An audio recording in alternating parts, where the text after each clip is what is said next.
Jonathan Ehrenberg, owner and chief content creator for The Road to Mental Wellness, is a Canadian mental health blogger, speaker, and published author.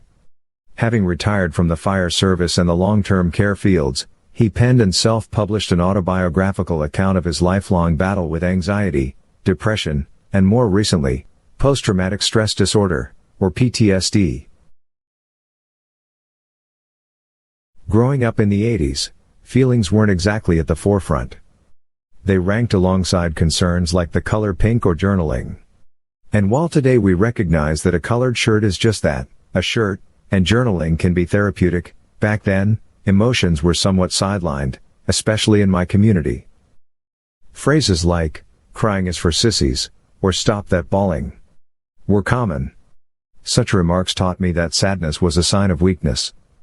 Consequently, suppressing emotions, especially hurtful ones like sadness, often translated to anger for me.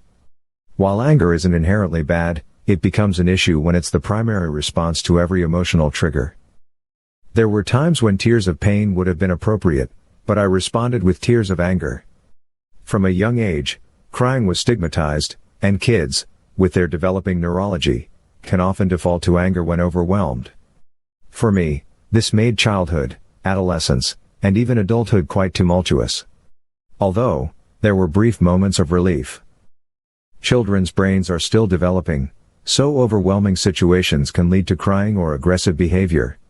Tragically, I often turned to anger and aggression as an outlet, lacking better coping mechanisms during my younger years. In my 20s, the prevalent anger subsided, replaced mostly by happiness. This transition was probably due to several factors. Notably, I completed my education, earning a diploma in addictions counseling, a significant achievement given the expectations set for me. Life seemed great in my early adulthood. I married, had 2 wonderful children, and secured a fulfilling job. But then, PTSD began to take a toll on my mental state, reigniting my anger issues. Recognizing my deteriorating mental health, I took decisive steps, including a drastic lifestyle change and a divorce, to begin my journey towards mental wellness. Before my PTSD diagnosis, therapy was instrumental in my healing. I'm forever thankful to the mental health professionals who guided me.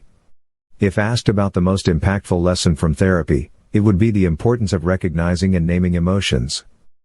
Throughout my life, understanding and labeling my emotions correctly was a struggle. At 47, I'm finally learning to do so. It involves being mindful of my reactions, asking questions like, what kind of moment am I in? And is it a moment for anger or sadness? For instance, if I'm missing someone, I've learned to acknowledge my sadness rather than resorting to anger. If a loved one doesn't reply to a text, my past reaction of anger was rooted in feelings of neglect and loneliness. Now, by correctly identifying my feelings, I respond more rationally and empathetically. Naming emotions, like sadness, clears the mind. It enables understanding and rationalizing situations better. More importantly, it promotes mental well-being and fosters stronger bonds with loved ones, reducing unnecessary conflicts due to misinterpreted emotions. I would strongly recommend that you seek professional help so you too can name that emotion, the one that is holding you back from living a more mentally fit and robust life. Buy it now on Amazon at https://www.amazon.ca and join the growing community of readers who have found solace and insight in this life-changing book, Blue Book, Green Heart. The Road to Mental Wellness, copyright, 2021. Thank you for your support. Jonathan Ehrenberg.